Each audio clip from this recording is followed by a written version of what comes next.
just how to reach your endless ambitions. Oh yeah, look at yourself in the mirror, turn that frown upside down.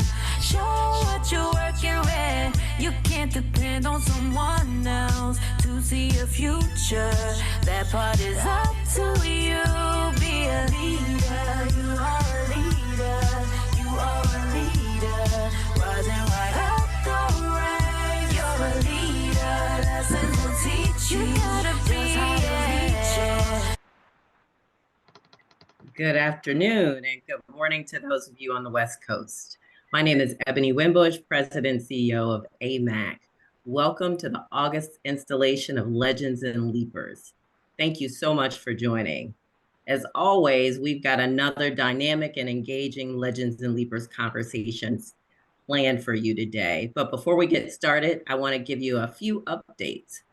To start, August is National Black Business Month, which is an annual celebration recognizing Black entrepreneurs, their innovation and contribution to America's economy. So again, I salute all of you Black entrepreneurs and business owners out there today, and you'll hear from one.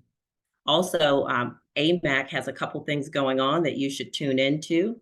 Take a look at our calendar on the website, and we'll drop it in the chat. On September 20th, in partnership with Austin Bergstrom International Airport, we're hosting a journey with AUS program update, business matchmaking, and a reception to follow.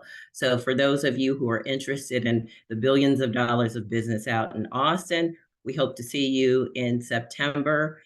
There's also actually a virtual component. So for those of you who can't make it in person, you can also join in virtually. We all have some great news about membership. The local chapter membership link is now activated and you can join. So please take a look at that on this website. We'll put it in the link, but you are certainly now able to join the Baltimore, Washington chapter, Chicago, Detroit, Denver, Los Angeles, and Portland. So now what all of you tuned in for our Legends and Leapers conversation, and to introduce our legend and our leaper, who I'm sure you're going to be just really, really engaged with today and hearing their stories. And I'm sure Ricky and Maury have some good questions in there, but I'm going to turn it over to my co-host. I always start ladies first, Miss Maury Russell, and then Ricky Smith. Yes. Every time. Yes. Hello, everybody. I'm excited to be here today with our legend, Mr. Kemah Washington, and our leaper, Mr. Kemah Washington, which is a future legend, and our legendary Miss Tamela Lee. So I'm going to give a quick introduction on them, starting off with our legend, Mr. Kemah Washington. He is the founder and president of BRANDilly, a creative group, a marketing, communications, and creative agency that specializes in storytelling, that has won numerous accolades and recognitions since launching his agency in 2009. Kemah, however, is really no stranger to the entrepreneurship lifestyle. I had to take this from your bio, Kemah, about from selling fruits and vegetables at the corner stand in Southwest Philly, recruiting friends as the candy man in high school in Southwest Philly, in junior high, not even high school, in middle school, it was the candy man, as y'all always knew that person in school, or registering his first business, 6 Degrees Entertainment, as a sophomore in college. Kemah is built for success. At BRANDilly, a full-service creative agency and print shop located in Raleigh, North Carolina, Kemah leads integrated marketing campaign that helps his clients generate demand, attain sustainable growth, and achieve profitability. With his eye for detailing a big picture perspective, Kemah has established BRANDilly as the go-to agency for campaigns that turns heads and generates return on investment by moving audience from prospects to clients. Kemah's journey extends way beyond his entrepreneurship ventures. I love this. In 2011, him and his wife, Brandy, and their daughter served as missionaries at the Baptist School Complex and Orphanage in Ghana, West Africa. Kemah holds a degree in public relations and a master's and doctorate in higher education from North Carolina State University. Kemah, thank you so much for being here with us today as our leaper. Thanks. And then going into no stranger to our industry, the dynamic Miss Tamela Lee. Tamela Lee serves as the Vice President of Business Diversity and Development at Dallas-Fort Worth, DFW International Airport, where she promotes minority and woman-owned business enterprises through what we know as WBE, ACBBE, by providing access to contracting opportunities in constructions, goods and services, concessions, and commercial development. Ms. Lee has been involved in financial, small business, and diversity arena for several years. In her current role, she has implemented the current business diversity programs at the airport, as well as the Small Business Enterprise Concessions Program, SBEC. She is also the Title VI coordinator for the airport, ensuring compliance with non-discrimination in business opportunities, limited English proficiency, and environmental justice. Ms. Lee is also involved in numerous community organizations and various chambers supporting their activities. She has conducted several workshops, which I'm sure a lot of us have attended, seminars on financial management, growth strategies for small businesses, supplier diversity, and leadership. Ms. Tamela Lee, thank you so much for being here with us as our legend. And I am excited to get into this conversation, especially on National Black Business Month. All right. Thank you so much for those introductions, Maury, and it is also great to see you as always.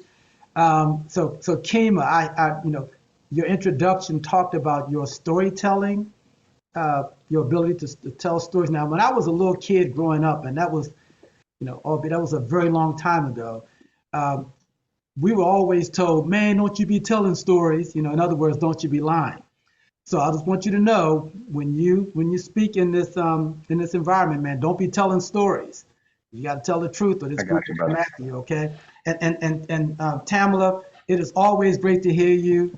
You are an icon in this industry, and all the reputation that DFW has in this space has a lot to do with you and your work. So thank you so much for being on this call. Thank you. So before I get into the questions, Ebony, in her humility, did not mention one highlight for AMAC over the last few weeks, and again, that's because she's a humble person. Ebony, it was announced 3 weeks ago that Ebony is appointed to the Secretary of Transportation Buttigieg's advisory board on matters related to transportation. I want to commend her for that. It speaks to her credibility and the credibility of AMAC. I don't think AMAC's ever had this seat to the table, this seat at the table, and I'm sure she will represent us and the industry very well in a powerful way. She will not get lost in the room. And so, Ebony, we continue to be proud of you and your leadership. And again, congratulations for that. Thank you so much. You're welcome. All right, even though she screwed up the introduction. Let me start with the first question. I don't have Lauryn here to pick at. By the way, Lauryn is doing very well. I don't have her here to pick at. And it's just difficult for me to pick at Maury because Maury's tough and she has a comeback and all that kind of stuff. So let me ask the first question. So, we all get caught up in, and this is kind of in the spirit of what I just acknowledged with respect to Ebony, because that is service and that's outside of her specific role at AMAC. And so we call that's service to the industry. Both of you, at different time periods, of course, are dedicated to growing your business or representing your airport at the highest level and the best way that you can, right? But sometimes we have to take the knowledge, skills, and abilities that we have and contribute it to causes or organizations that may not be required in our jobs. Let's call that service, right? And so can the two of you speak to the importance of service beyond what you are required to do in your day-to-day jobs? Sure. Ms. Tamela, ladies first. Okay. Yeah, I think community service is really important. And Throughout my career, I've been fortunate enough to have been asked to serve on certain boards that, in some ways, are related to the work I do, but not always. Um, they're more business oriented. So, for instance, I've served on the Better Business Bureau because I believe in ethics and integrity is important for businesses. And that's one of the things that the Better Business Bureau does is it really holds businesses accountable. I've served on the Goodwill Board. I think workforce for some challenged individuals is very important, and I believed in their mission about hiring those folks. And I was impressed with what they, when you donate your clothes to them, they really are going to the needy. And even though they resell their clothes um, within their own stores, the folks that work on the stores are the ones that they're trying to help. Because my background is banking, I've served on micro lending boards because I believe that giving folks a start when it comes to financing, and this goes way back, so now I'm really talking about being a legend, when the first days of micro lending came about. And as a banker, most small businesses, and it doesn't matter who you are, banks have just a higher standard, a higher criteria. So when you're starting out, you may not have the collateral, you may not have a lot of things you need for businesses. So being able to give that business their first $5,000 or $10,000 loan is really important. And now today I serve on what is known as the Construction Enterprise Foundation Board. And that's really about, we provide we provide over $1 million to this nonprofit, but anyone that works at the airport can go and get additional skills training. So on any project over $1 million, it doesn't matter if you're a prime, a sub, an MWBE, your workers can go and get trained in different trades. So that makes them more valuable as they're going about growing within their job or if they're seeking other jobs. And I could go on forever, but yeah, if you're not involved in the community and not giving back in some way, and it doesn't have to be related to what you do, it can be totally unrelated. As long as you feel good about I'm all about the mission. So it's important to serve. Thank you. Yeah, and piggybacking on that, I would say for us, we lead with people over profits. And so for us, it's always about how can we give back? How can we be intentional in everything that we do? Whether that's direct involvement with the community organization or on a day-to-day basis for us, it's hiring people that look like me, look like Lori and like Tamela, right? I'm over at Elizabeth City State University right now, and just thinking about 2 interns that we were able to pull from this university who, if I'm honest, one wasn't the best fit for the internship, but my VP really wanted to bring this young man on, and she felt that there was something that we could offer him greater than what he could give back to us. And he came through the program, has done a great job this summer. We're doing an install up here, so we leaned on him last week to help us out with a project here. And so we just, I think for me, if I go back to my spiritual roots, Acts 20:35 is more blessed to give than to receive. But then on top of that, it's also a great marketing tactic for us, right? The more that we're involved in the community, I'm on the better side of 1911. And so the more that we're involved with our community, I think about the D9 organizations and the Pan-Atlantic Council. We do a lot of work with them, but it keeps us in front of those organizations. So we're always top of mind when they need to call on someone to help them with their marketing creative needs. Yeah, I love that. And that was a great question to open it up because I like that you were honest to say, like, hey, it's better to give than receive, but also to notate, like, it's good for business too. And I even noticed that too, Miss Tamela at DFW, that's something that y'all are looking to see more from people who do business with the airport is what you're doing in the community. So I think that's so important.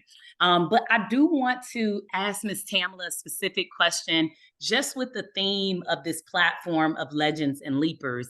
And just knowing for you, like in being legendary in your role, is this something that you always saw for yourself? And like, Did you see yourself working in a focus of diversity and development? Or even another way to ask, like, was this your dream job? Or kind of help us know how you went from being a leaper to get to this legend role and what you saw for yourself. Yeah, good question. No, it wasn't my dream job. I always wanted to work on Wall Street. My major is finance. So I was going to be this big time Wall Street finance person. Glad I didn't go that route, for all kind of reasons. But no, I started off in banking. So my passion was always finance and banking. And when I got into banking, I gravitated a lot toward really helping small businesses because larger businesses sort of dictated the interest rate, what they wanted. There wasn't really much of a challenge in working with them and helping with them as much as small to mid-sized businesses. From there, after banking, I stayed in banking, but I went to work for the FDIC. So now I was examining and liquidating banks, so still in banking. Uh, Eventually, I went to work for a chamber, and that's where I really started working with small businesses and found out I really enjoyed working with small businesses, helping them with their business plan, helping them with financing. At one point, the Small Business Administration just did a pilot program for giving women loans. So I had an opportunity just to finance women in lending. And then when an opportunity came for the city, that's when I really started getting into uh, minority and women development. I came from Denver, and when I first started there, Denver just won the Supreme Court case. If any of you know anything about disparity studies and these whole programs, Concrete Works sued Denver over our MWB program. So when I started in Denver, we had a small business program. The Supreme Court ruled in favor of Denver and upheld our program. And so I had to jumpstart a MWB program.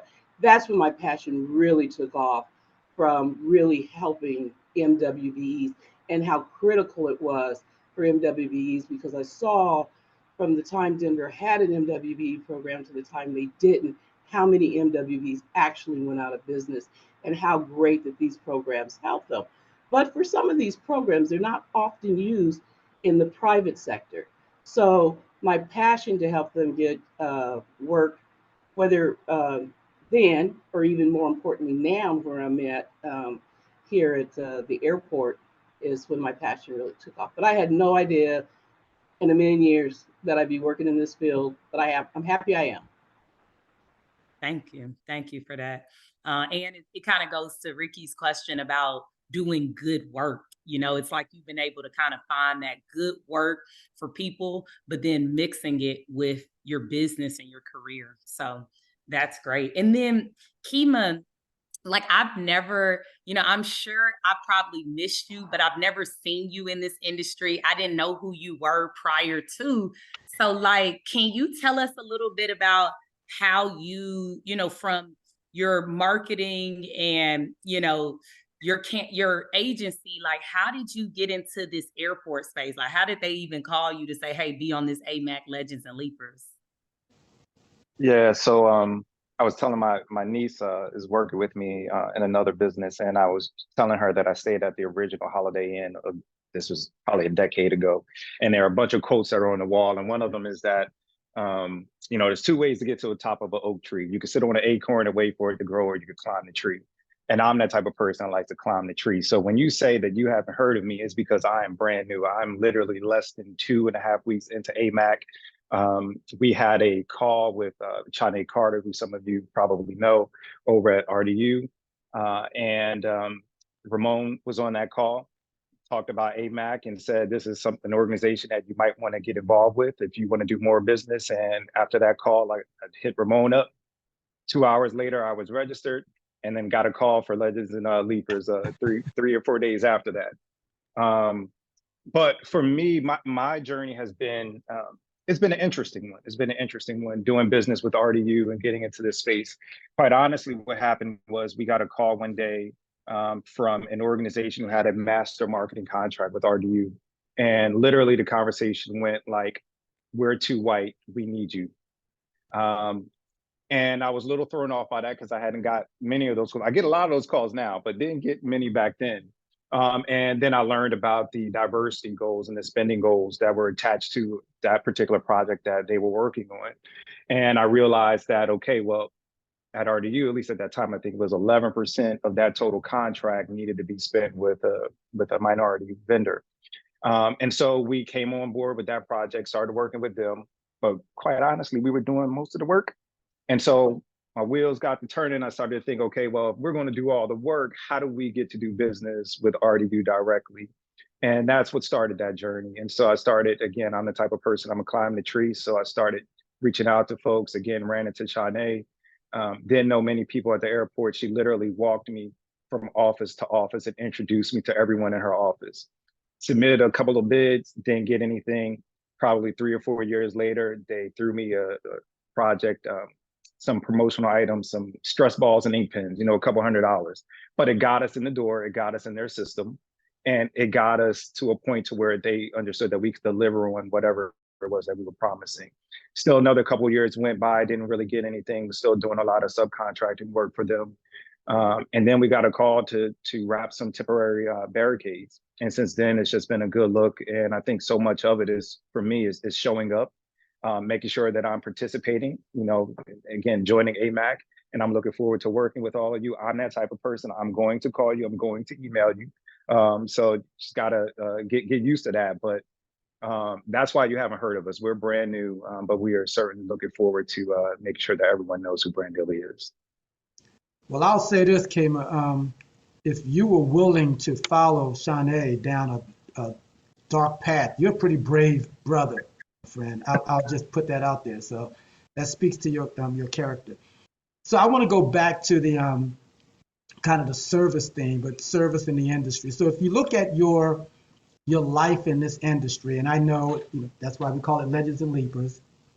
Leaper hasn't been around as long in this case, and the legend has been around for a while. But if you look at your experience in this industry as a balance sheet, would you consider yourself a net benefactor or a net contributor?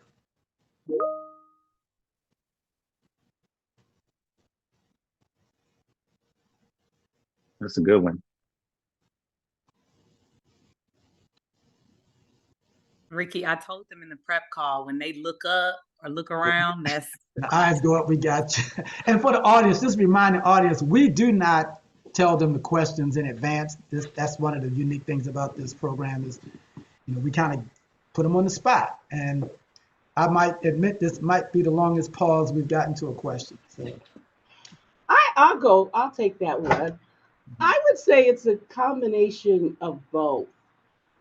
If I look at my role, because we do benefit from having a diverse supplier base.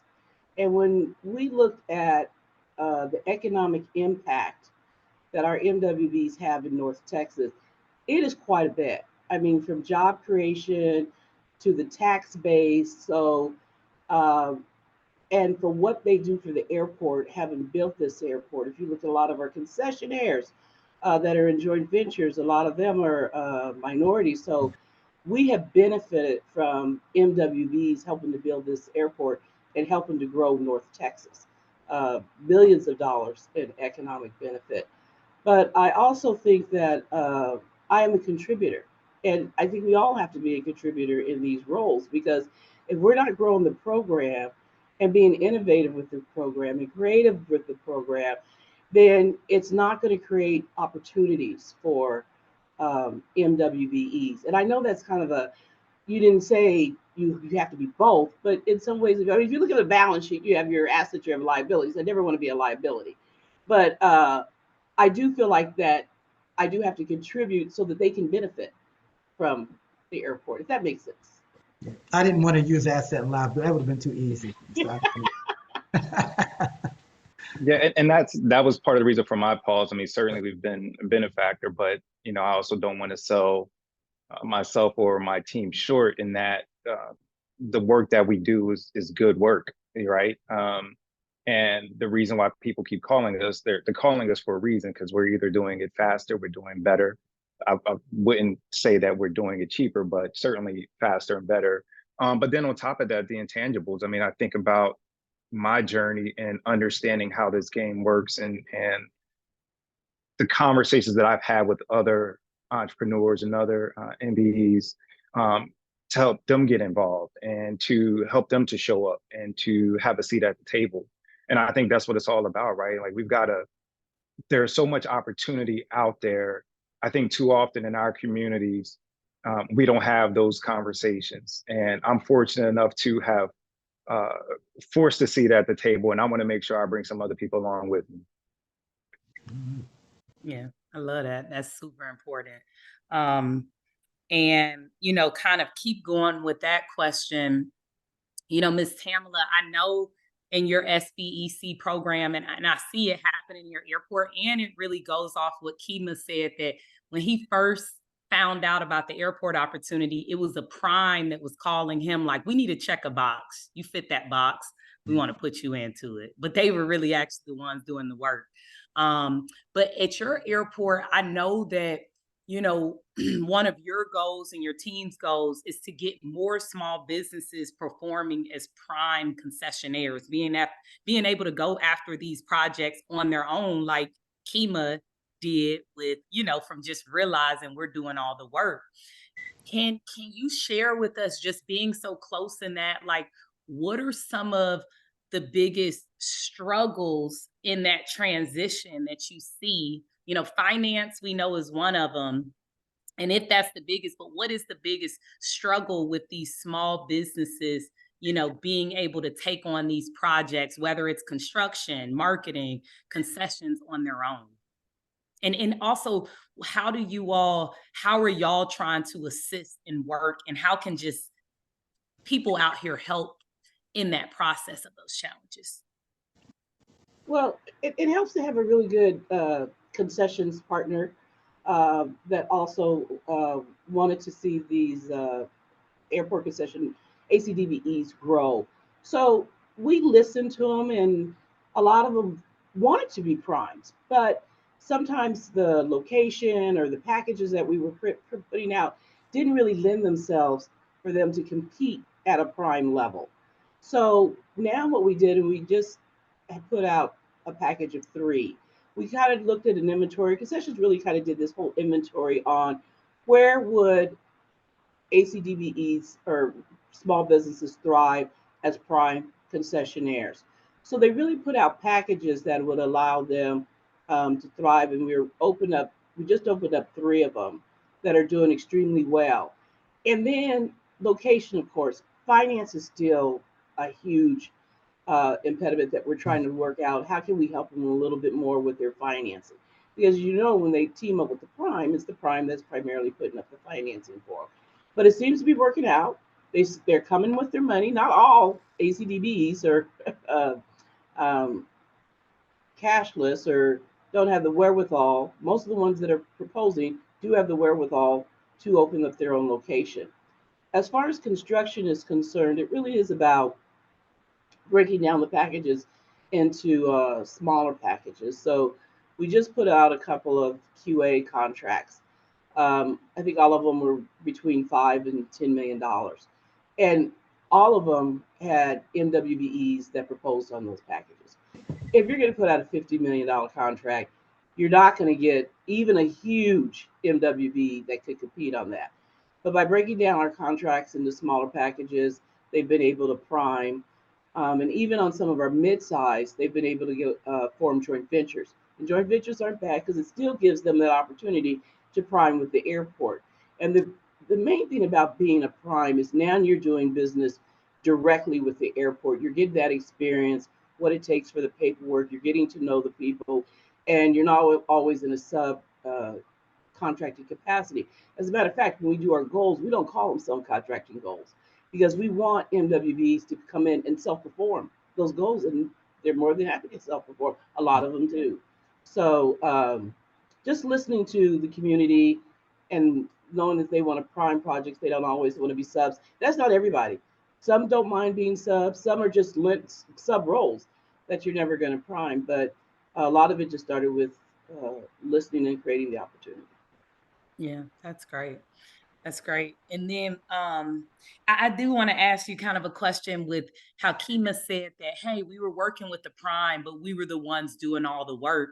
Mm-hmm. And knowing that you're an individual that also examines to confirm what the prime is saying that their minority partner is doing, to confirm that that's true. Do you see that issue most of the time that Kemah's mentioning about, we're the minority group, but we're doing all the work, or is it the opposite? Now, I can't say. It's interesting when Kemah reminded me of the advertising agency we have that was constant. That was on a contract as a sub, and by the fact that the prime gave them a lot of work that the prime would do, it allowed them to propose as the prime and eventually get the contract. So I don't know if that at that point it was viewed as a negative, because I think the prime was trying to mentor and help them grow by giving them as much work as possible. That sort of backfired because they got the work and the prime didn't, that they were a sub to. But that's okay. They were big enough that they could get other work, whereas this advertising company that we now have has really truly taken off and grown. But I don't really hear a lot, and most subs don't really want to complain. So I never heard someone says I'm taking on the work that the prime should be doing, and if they are, they're not talking to me about it. So Yes, got it. I found that interesting. Yes. I mean, I guess I would add to that. I typically don't, but I guess what I'll add to that is, I mean, the spirit of the program, MBE programs, using it generically, is to coerce the larger firm to give up work that it would otherwise do itself, right? And it's been proven that without these programs, those firms would not do that. So I actually saw that as a healthy development, that that you were doing work, so much work that you felt you were doing the prime's work. What often happens, the complaints we often get, is that the primes are trying to figure out ways not to give the MBA the work, right? And so that tends to be a bigger problem than the alternative. Yes. Yes. Yeah, and I would add too, I think in our case, it was the right place for us to be at that time, because we weren't ready to take on that contract. We would have taken that on and we would have failed, and then we would have never gotten the call, right? So it was the right position for us to be at the time. And I think back, I remember being an undergrad, and I went to a small PWI in the middle of Pennsylvania, Lancaster County, Millersville University, and I was like one of the only Black kids in my classes, and it got to a point. I was also student leader on campus, right? And so whenever they needed a Black face, they were calling Kemah. And it got to a point that by my junior year, I really started to resent that. And it wasn't until I had a conversation with a mentor, he was like, man, do you realize you have a seat at the table? Regardless if you're the only Black face in there or not, you are at the table. And so for me, I think, yes, we get a lot of those calls where, hey, we need you guys because we need to check a box. But I'm perfectly fine with that, because to Tamela's point, I'm going to figure out a way to overperform, establish that relationship, establish a proof that I can actually do the job. And then the next time that comes back around, I know how to call and say, hey, I'd like to see the winning bid. And so I can see what y'all charge and what you charge or what you pay me. And then I'm going to flip it the next time it comes around. So I'm fine with that. Yeah. And then put yourself in a position to be in the role where now you need that minority partner to work with you. Exactly. So what have been like getting into this airport space? And I love that you shared that it took the first opportunity you got on your own was just a few $100s, but it took 3 to 4 years for you to get a contract that was sustainable enough to kind of really keep going. And I think that is this airport industry. It's not it's not a quick race. Sometimes you just got to stay down for the opportunity. But what have been your biggest differences, like working in the airport world compared to all the work? I know it wasn't just all traditional you're doing on the street, but like, what have been the major differences that you're seeing from opportunities, even the struggles with doing business in the airport non-traditionally? Sure. So obviously the security piece, being credentialed and able to do work inside the airport. Um, and that presents some challenges. For instance, a lot of the work that we've done over the last quarter or so, 2 quarters for RDU, has been signage installation, where we can only get in during certain hours. And again, you have to be credentialed.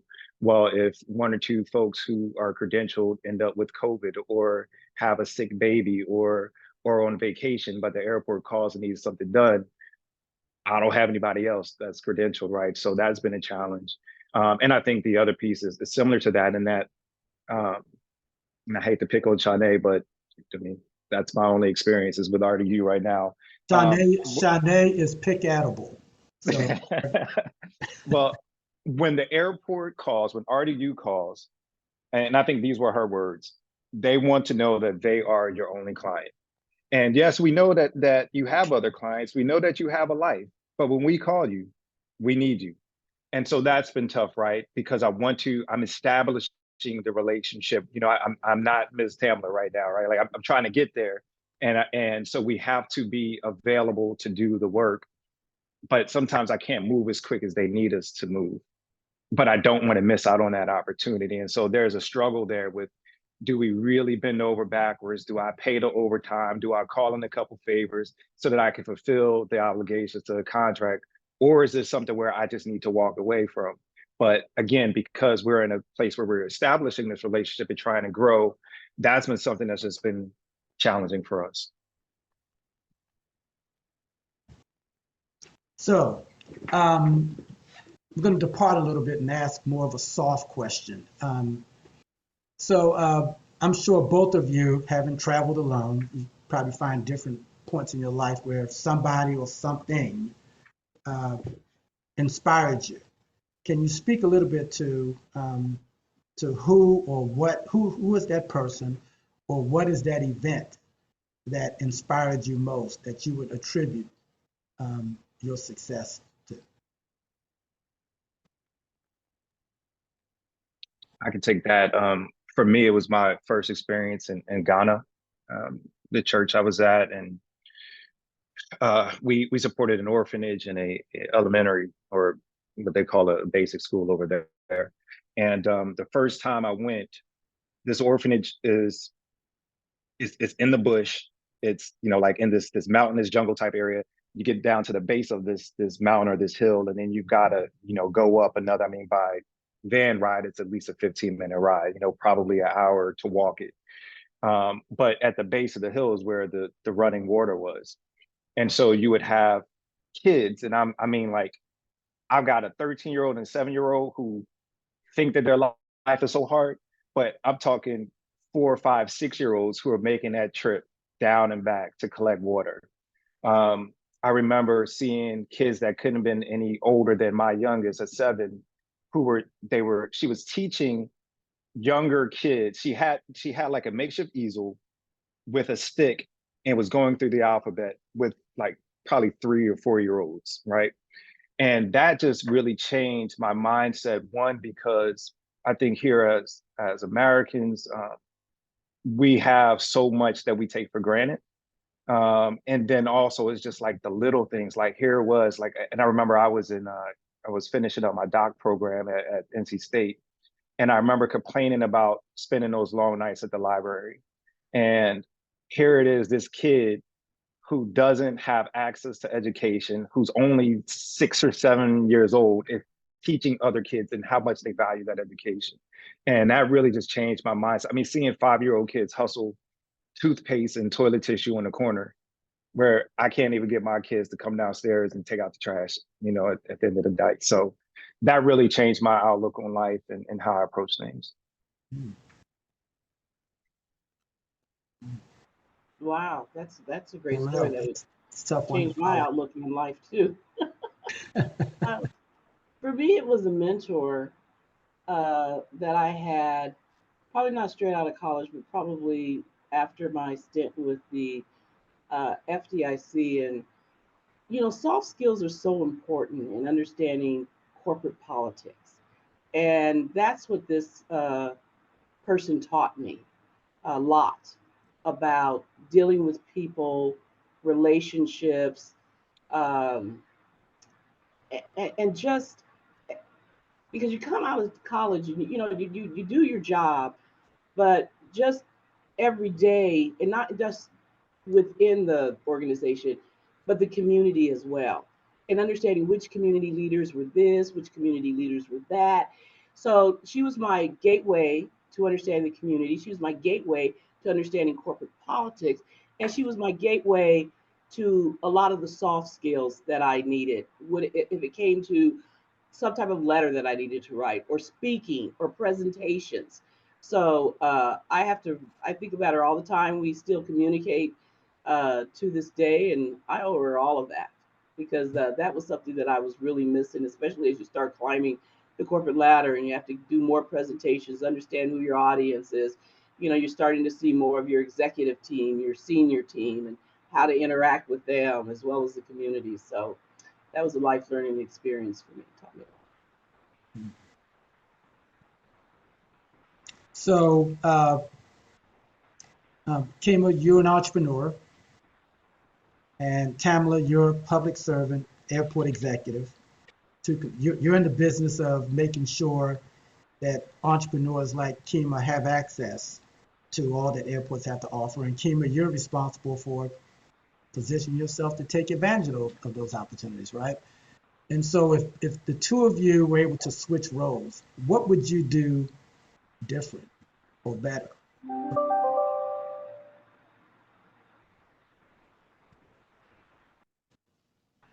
So I'll take it from there because, in addition to that, my husband was very much an entrepreneur, running his own business that I assisted with. And so for me, if we were to switch roles, I think he was doing the right thing as it relates to relationships.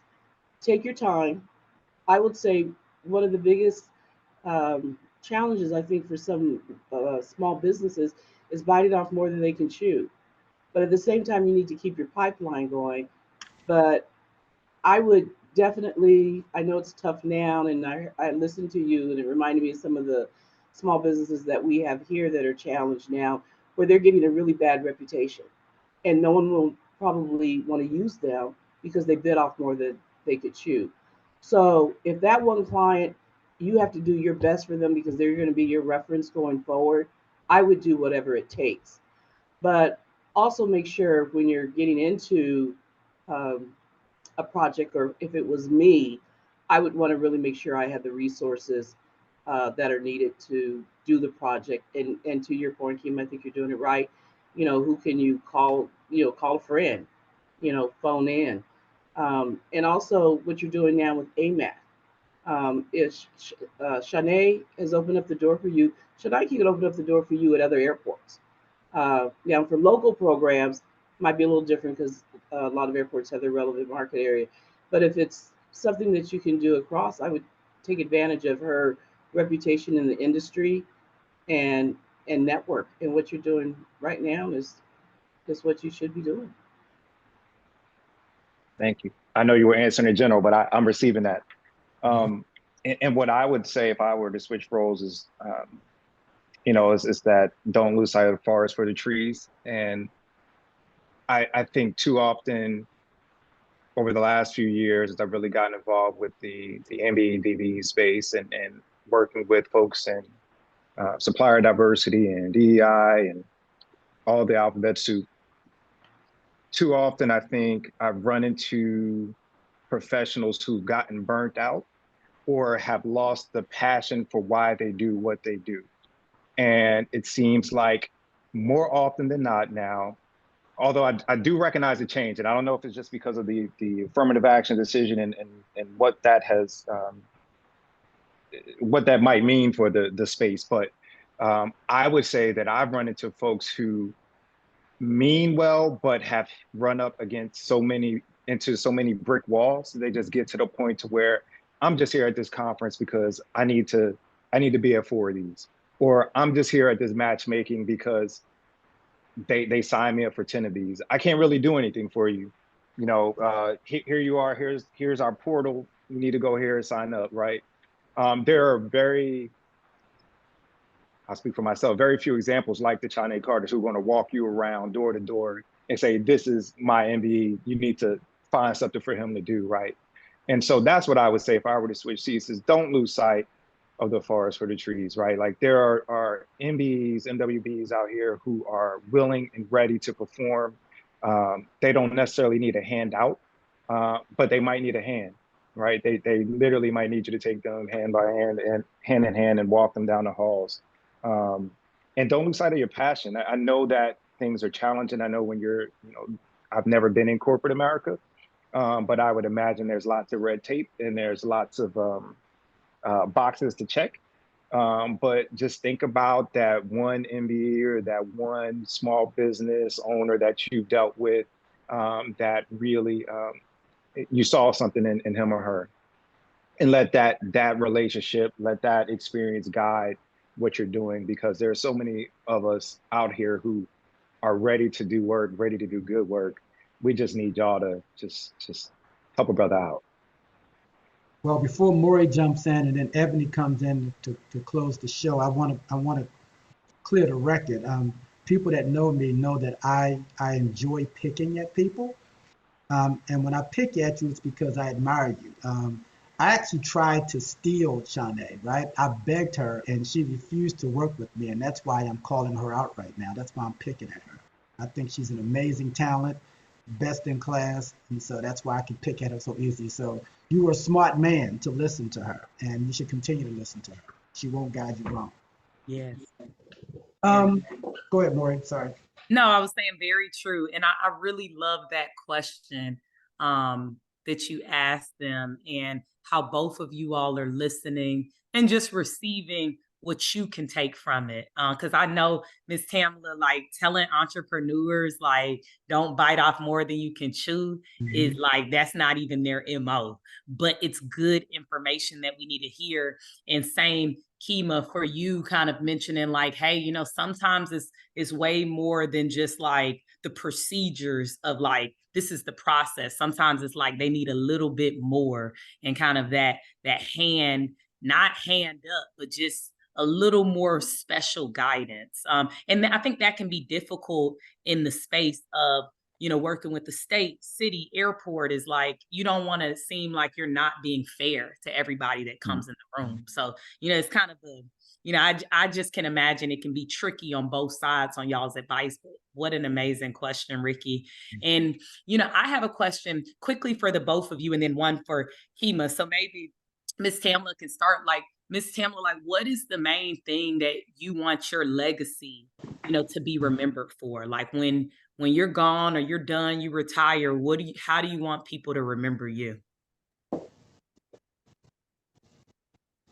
Well, I guess for me, it's really about what you want these programs to do and be all about is creating wealth and helping that business grow.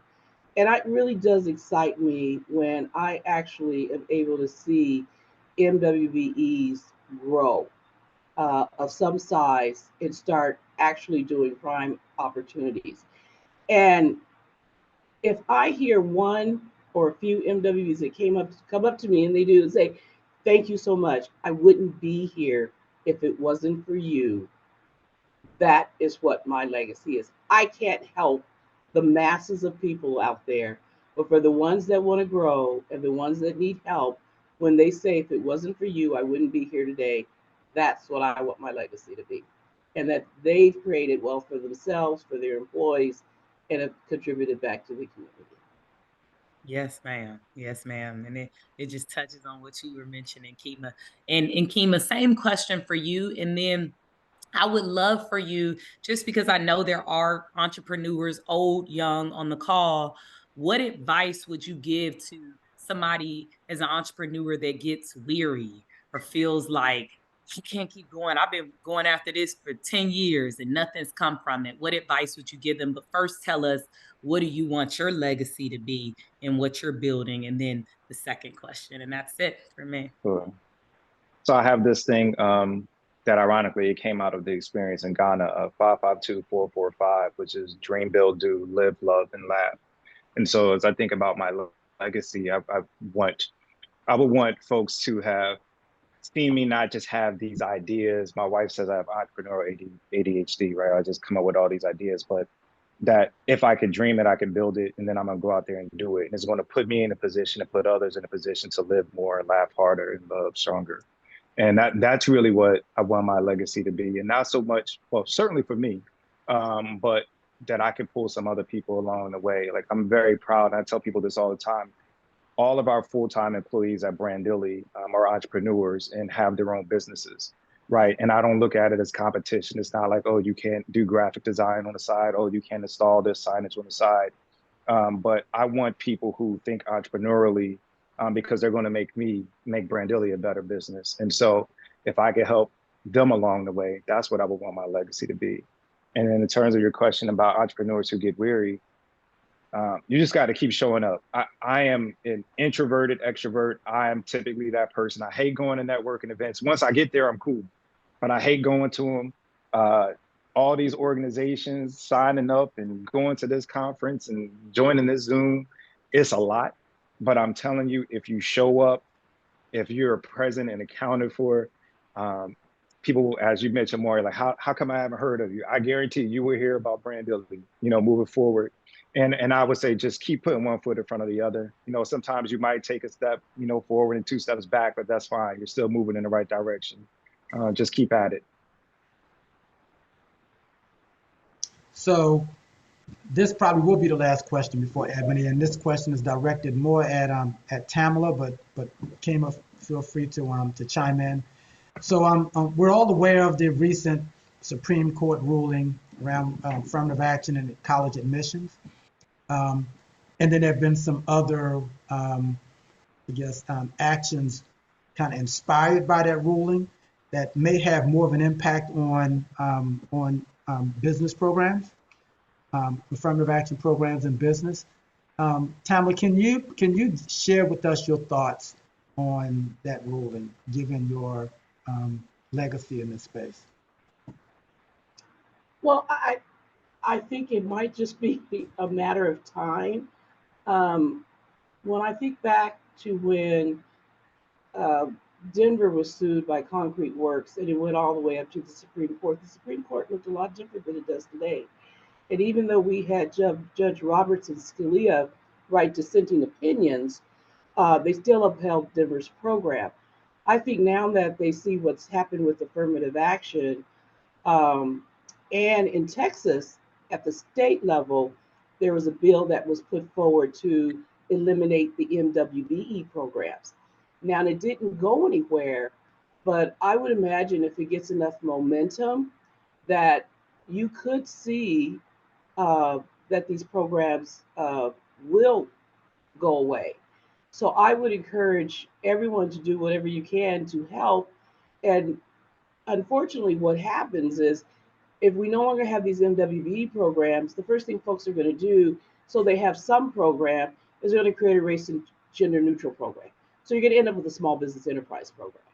And that will change the landscape for MWBEs. So MWBEs need to get ready to be able to operate at scale in a small business environment, because what we found in Denver, a lot of them went out of business because you now had these smaller businesses, and they weren't small, but they were bigger than some of your MWBEs that took over that space. Now, so far, it hasn't impacted the federal programs, the ACDB and the DBE, but just given the landscape of where we are today, the fact that affirmative action, no one would have ever thought that went away. But as much as we can talk about that this is a little bit different than affirmative action. It's an economic development program. So the two things that Scalia and Roberts stated were narrowly tailored and, of course, strict scrutiny. So you have your size standards, you have your disadvantage, and depending on how your program is written, it doesn't really exclude anyone from coming in the program. You just have to prove that you're economically disadvantaged or somehow been socially disadvantaged. But I don't know if that's going to pass muster if it goes to the Supreme Court. I just think we need to get prepared for what's the saying they say, hope for the best, but plan for the worst. Right. Yeah. Yep. All right. Great insight. There's a lot of activity in the chat. Comments like great and inspiring information. They're walking away with great nuggets, great discussion. Again, I think, we promised and planned for a great edition of Legends and Leapers, and certainly both Ms. Tamela and Kemah delivered on that. And so we want to thank you for joining. Tune in next month for October's edition of Legends and Leapers. And until then, check out our Connections newsletter to stay engaged, join a chapter. And as Ms. Tamela said, the call to action is be prepared. At AMAC, you'll be hearing, in the coming weeks about how we are going to be advocating it and even providing some suggestions as well as training and education on how you get prepared, because we know that it could be the worst, but we're going to fight against that. So thanks again and have a great afternoon, everyone. Thank you. Thank you very much. Thank you.